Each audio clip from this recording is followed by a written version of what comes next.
Okay, yang ni hantar ke Putrajaya. Ingat nak esok tapi malah dah lalang hari ni free.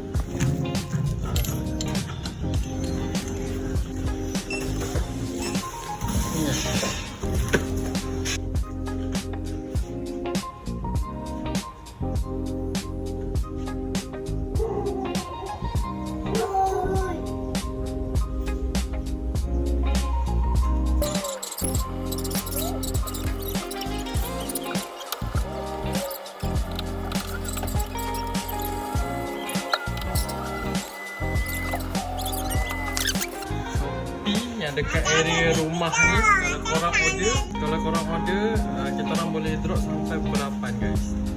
So contoh korang order pukul 7 lebih kan, maghrib korang order, dapat notification dan uzan sedang. So kita orang boleh repi-repi dan kita orang drop, dan lori pun boleh jalan pada hari yang sama, insyaAllah. Sebab tanya agak luar, kata pukul 8.30 macam tu lori akan keluar untuk trip kedua.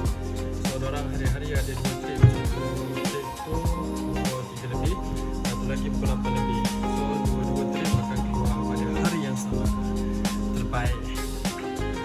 So tadi saya kan nak esok tapi saja nak try nak tanya korang tu, sebab kan dah lama tak ada masuk order Shopee kan, so dia tak tahu sangat.